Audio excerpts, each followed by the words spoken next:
दोस्तों नमस्कार, वादा 24 चैनल में आपका दिल से स्वागत है। आज की कहानी पश्चिम बंगाल की राजधानी कोलकाता की है, जहां 8 अगस्त की रात करीब 3 बजे आरजीकर मेडिकल कॉलेज में एक महिला ट्रेनी डॉक्टर के साथ हुई दरिंदगी की घटना ने पूरे देश को शर्मसार कर दिया है। नाइट शिफ्ट में काम कर रहे डॉक्टर के साथ हुई हैवानियत ने एक बार फिर से दिल्ली के निर्भया कांड की याद दिला दी है। हालांकि पुलिस ने एक आरोपी को अरेस्ट करके खुलासा किया है कि हमने इस केस को सॉल्व कर लिया है। अब तक जो कहानी निकलकर लोगों के सामने आई है, आइए पूरी कहानी को विस्तार से जानते हैं। दरअसल बहुत से लड़के और लड़कियां डॉक्टर बनने का सपना लेकर दिन रात पढ़ाई करके, बहुत मेहनत करके नीट का एग्जाम क्वालिफाई करते हैं। इस आरजीकर मेडिकल कॉलेज में जूनियर डॉक्टर के तौर पर डॉक्टरी के ट्रेनिंग के लिए आते हैं। इसी कॉलेज में ममता देवनाथ नाम की एक लड़की थी, जिसकी उम्र लगभग 31 साल के आसपास थी। ममिता एक ऐसी लड़की थी जिसने बड़ी मेहनत से पढ़ाई की थी, क्योंकि उसके माँ बाप का सपना था कि उनकी इकलौती बेटी पढ़ लिख कर डॉक्टर बने, और बेटी का सपना था कि मैं अपने माँ बाप के सपनों को पूरा कर सकूं और उनको इस गरीबी की दलदल से बाहर निकालूं। उनके परिवार में केवल 3 ही लोग थे, जूनियर डॉक्टर लड़की, उसकी माँ और उसके पिता। उसके पिता अपना घर चलाने और बेटी की पढ़ाई के लिए बच्चों की स्कूल यूनिफॉर्म बेचा करते थे, और उन्हीं स्कूल की यूनिफॉर्म को बेचकर वो अपना घर चलाते और अपनी बेटी को पढ़ा रहे थे। उनकी बेटी ने धीरे धीरे एमबीबीएस की पढ़ाई पूरी कर ली।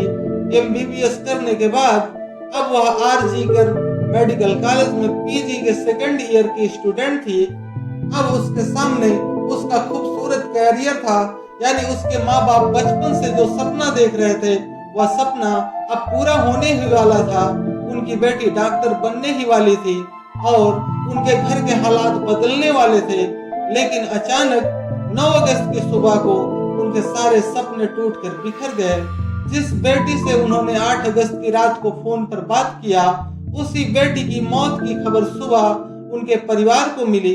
माँ बाप रात को बेटी से बात करके तसल्ली से सो गए थे, लेकिन अगली सुबह इतनी भयावह होगी क्या उन्होंने कभी सपने में भी नहीं सोचा था। दरअसल trainee doctor Mamita Debnath RG Kar medical college में नाइट ड्यूटी कर रही थी। वह पिछले कई दिनों से नाइट शिफ्ट पर थी। उसकी ड्यूटी करीब 10 बजे के आसपास शुरू हो जाती थी, और जब सुबह को उसकी शिफ्ट खत्म हो जाती थी तो ममिता हॉस्पिटल से सीधे अपने घर चली जाती थी। 8 अगस्त 2024 को भी हर रोज की तरह वो अपने घर से हॉस्पिटल पहुंची। हॉस्पिटल पहुंचने के बाद जो पेशेंट उसके अंडर में थे, उसने उन मरीजों को देखा। इस काम में उसे रात के करीब 2 बज गए थे। ट्रेनी डॉक्टर ममिता को भी थोड़ा फुर्सत का समय मिला, तो उस जूनियर डॉक्टर ने करीब 2 बजे रात को अपने 4 और जूनियर डॉक्टरों के साथ बैठकर हॉस्पिटल की कैंटीन में रात का खाना खाया। खाने के बाद अक्सर इमरजेंसी वार्ड की ड्यूटी से जब डॉक्टर या मेडिकल स्टाफ थक जाते थे तो हॉस्पिटल के सेमिनार हॉल में आराम करने के लिए चले जाते थे। हालांकि उस सेमिनार हॉल में करीब 25 से 30 लोगों के बैठने के लिए वहां कुर्सियां भी लगाई गई हैं, क्योंकि जब भी हॉस्पिटल में कोई फंक्शन होता था तो वह इसी सेमिनार हॉल में होता था। यह सेमिनार हॉल 4थी मंजिल पर बनाया गया है। ममिता देवनाथ भी रात का खाना खाने के बाद अपने डॉक्टर साथियों को गुड नाइट कहकर करीब 2:30 के आसपास 4th फ्लोर पर बने उस सेमिनार हॉल में जाती है, और वहां जाकर ममिता सोचती है कि वह थोड़ी देर आराम करेगी और फिर उसके बाद अपनी बाकी शिफ्ट को पूरा करेगी। लेकिन उस जूनियर डॉक्टर के सेमिनार हॉल में जाने के बाद सुबह तक उसके बारे में किसी को कुछ पता नहीं चला। उधर उसके साथ नाइट शिफ्ट में काम करने वाले दोस्तों को भी लगा कि शायद ममिता अपने घर चली गई होगी, इसलिए वो लोग भी अपनी अपनी ड्यूटी में बिजी हो जाते हैं। इसके बाद धीरे धीरे रात गुजर गई और फिर अगली सुबह हो गई, जब 8:30 बजे हॉस्पिटल का एक स्टाफ उसी सेमिनार हॉल का दरवाजा खोलकर अंदर जाता है, और जैसे ही वो अंदर जाता है वहां का नजारा देखकर उसके मुंह से चीखें निकल जाती है, क्योंकि वहां पर उसने देखा कि सामने फर्श पर एक गद्दा पड़ा है और उस गद्दे पर एक लड़की पड़ी हुई है। इसके बाद वह उस लड़की के थोड़ा और करीब जाता है। उसने देखा कि उसके चारों तरफ खून ही खून फैला हुआ है। उसके बाद वह व्यक्ति बदहवास हालत में चीखता हुआ उस सेमिनार हॉल से बाहर की ओर भागता है। उसकी चीखें सुनकर स्टाफ के लोग भी वहां पहुंच जाते हैं और फिर जो कुछ उन्होंने अपनी आंखों से देखा उसे देखकर उनकी भी चीखें निकल गईं, क्योंकि वहां पर lady junior doctor Moumita Debnath लहूलुहान पड़ी थी, जिसके जिस्म पर ऊपर से कुछ कपड़े तो थे लेकिन नीचे के कपड़े बिल्कुल भी नहीं थे, यानी वह अर्धनग्न अवस्था में थी। उसके पूरे शरीर पर यानी चेहरे से लेकर पैरों तक शायद ही कोई ऐसी जगह हो जहां पर जख्म का कोई निशान न हो। उसकी दोनों आंखें और चेहरे से खून रिस रहा था, पूरी बॉडी से खून रिस रहा था। इसके बाद आनंद फानन में उस जूनियर डॉक्टर की लाश को कपड़ों से ढक दिया गया। वहां पर मौजूद डॉक्टरों को उसी समय यह पता चल गया था कि अब उसकी सांसें थम चुकी हैं और वह मर चुकी है। इसके बाद ट्रेनी डॉक्टर मौमिता की लाश को मुर्दा घर ले जाया गया, क्योंकि उस लाश की शिनाख्त पीजी सेकेंड ईयर की स्टूडेंट के रूप में हो चुकी थी। इसलिए जूनियर डॉक्टर मौमिता देवनाथ के घर वालों को भी इस घटना की सूचना दे दी गई। सूचना मिलते ही ट्रेनी डॉक्टर के घर कोहराम मच गया और फिर कुछ ही देर बाद उसके घर वाले भी हॉस्पिटल पहुंच गए। घर वालों के हॉस्पिटल पहुंचने के बाद हॉस्पिटल में मौजूद चेस्ट मेडिसिन डिपार्टमेंट के सहायक सुपरिटेंडेंट ने उनसे कहा कि आपकी बेटी ने सुसाइड किया है। ट्रेनी डॉक्टर के पिता सुबह के समय जब अपनी बेटी को देखने गए थे तो उन्होंने देखा कि उनकी बेटी के चेहरे से खून टपक रहा था। उसका चश्मा भी बुरी तरह से टूटा हुआ था और जब उन्होंने बेटी की लाश के ऊपर पड़े कपड़े को थोड़ा सा हटाया तो उन्हें उसकी कमर के नीचे कपड़े नहीं दिखे।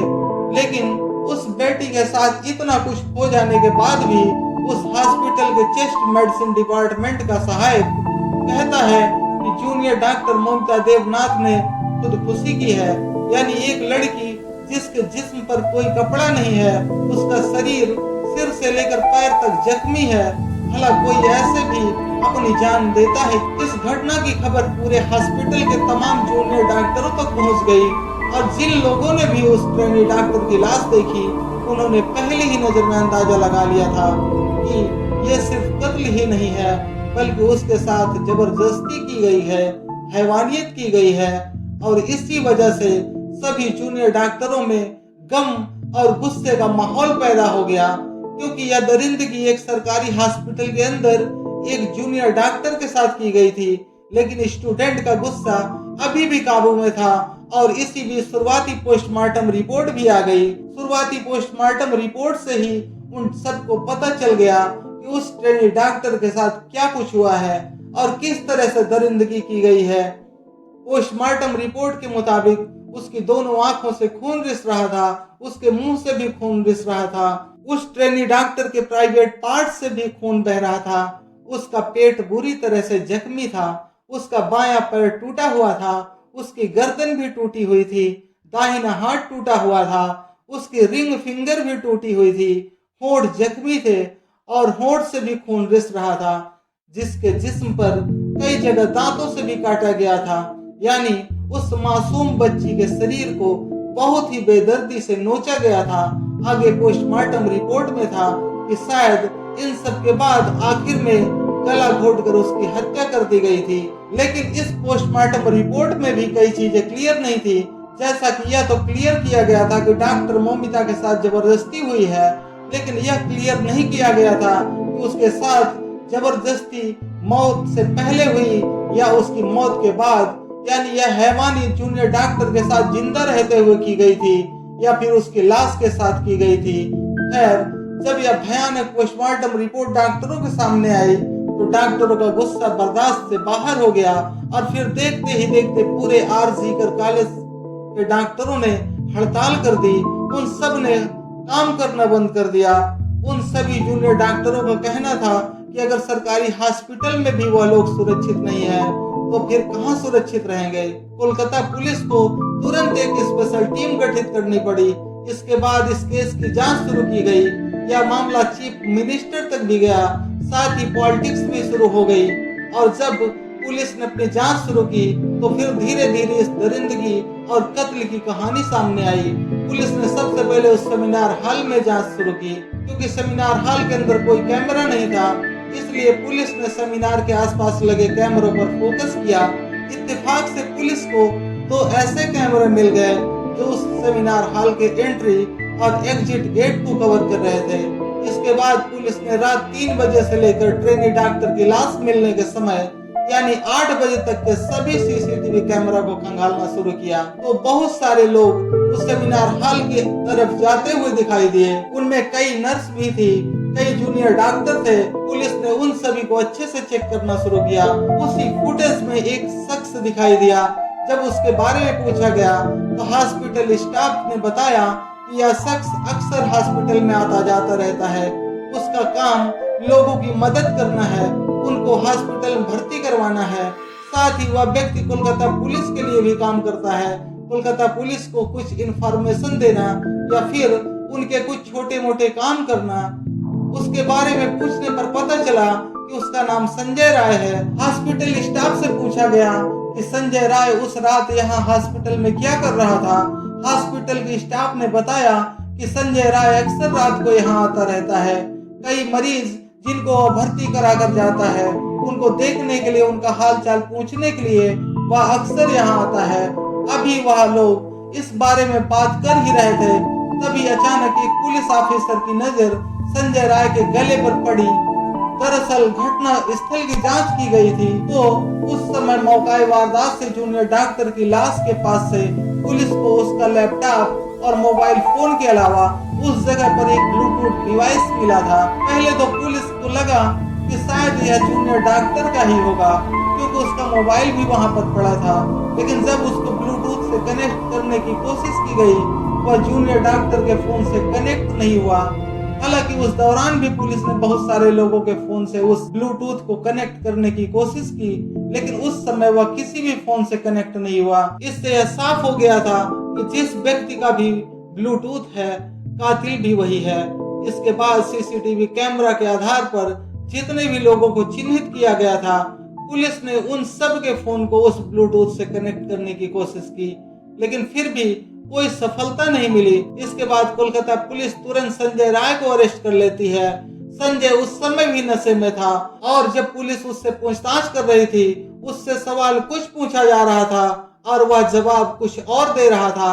लेकिन पुलिस को जो ब्लूटूथ घटना स्थल से मिला था, एक पुलिस वाला उस ब्लूटूथ को संजय के मोबाइल से कनेक्ट करने की कोशिश करता है, तो वह ब्लूटूथ संजय के मोबाइल फोन से तुरंत कनेक्ट हो जाता है। इसके बाद जब उसका नशा उतरता है तो पुलिस उससे पूछताछ करती है, साथ ही उसके मोबाइल को भी चेक किया जाता है और यह पता लगाया जाता है कि 8 और 9 अगस्त को वह कहां गया था। पुलिस उसके पूरे डाटा को खंगालती है और फिर पुलिस यह खुलासा करती है कि उस जूनियर डॉक्टर का कातिल और रेपिस्ट कोई और नहीं बल्कि यही संजय राय है। पुलिस के मुताबिक 8 अगस्त की रात को संजय हॉस्पिटल में पहुंचता है।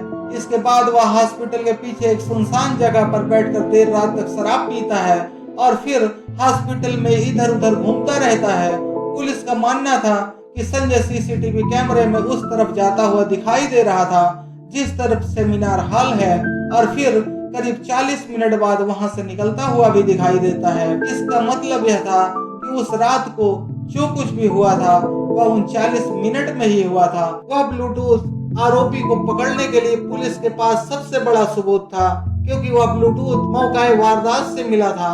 और सबसे बड़ी बात यह थी कि संजय के गले में सेमिनार की तरफ जाते हुए तो ब्लूटूथ था, लेकिन आते हुए नहीं था।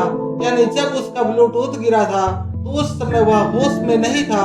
इसके बाद संजय राय को अरेस्ट कर लिया गया, लेकिन जब उसके मोबाइल को अच्छे से चेक किया गया तो उसके मोबाइल में पोर्न फिल्मों के अलावा कुछ भी नहीं था, जिससे उसकी मानसिकता का भी पता चलता है कि वह शराब के साथ साथ पोर्न फिल्में देखने का भी शौकीन था और इतनी शराब पीता है कि वह होश में ही नहीं रहता। इधर संजय राय को अरेस्ट करने के बाद कोलकाता पुलिस ने खुलासा किया कि इस केस को सॉल्व कर लिया गया है, लेकिन अब इस बात की भी जांच हो रही है कि क्या इस पूरे घटनाक्रम में वह अकेला था, क्योंकि आर सीकर मेडिकल कॉलेज के सभी जूनियर डॉक्टरों को कहना था कि डॉक्टर मोमिता देवनाथ एक होनहार हष्ट-पुष्ट लड़की थी, जबकि संजय राय एक दुबला पतला सा व्यक्ति है। और सबसे बड़ी चीज जो इस बात की तरफ इशारा करती है कि इस दरिंदगी में संजय अकेला नहीं था, बल्कि उसके साथ और भी कई लोग हो सकते हैं, क्योंकि उस समय संजय नशे में धुत था, उससे तो ठीक से चला भी नहीं जा रहा था। तो क्या ऐसे में अकेले ही उसने ट्रेनी डॉक्टर पर काबू पा लिया था? इस केस की जांच सीबीआई कर रही है। इस केस को लेकर सीबीआई अब तक संजय राय के अलावा आरजीकर मेडिकल कॉलेज के प्रिंसिपल संदीप घोष सहित काफी लोगों से पूछताछ कर चुकी है। बंगाल सरकार ने संदीप घोष को इस केस की गंभीरता को देखते हुए तुरंत आरजीकर मेडिकल कॉलेज के प्रिंसिपल पद से बर्खास्त कर दिया। लेकिन अजीब बात यह थी कि मात्र 2 दिन में ही संदीप घोष को दूसरे मेडिकल कॉलेज का प्रिंसिपल बना दिया गया। अब तक संदीप घोष के कई ठिकानों पर ईडी छापेमारी कर चुकी है। पूरा केस न्यायालय की निगरानी में है। इस केस में सीबीआई जांच में अब तक क्या कुछ सामने आया, इसकी जानकारी हम आपको अगले वीडियो में बताएंगे। वीडियो बंद करने से पहले डॉक्टर मोमिता के लिए ईश्वर से दुआ कीजिए कि भगवान उनकी आत्मा को शांति प्रदान करे और उनके परिवार को इस दुख को सहन करने की शक्ति प्रदान करे। क्राइम की सच्ची कहानियां सुनने के लिए इस चैनल को जरूर सब्सक्राइब करें।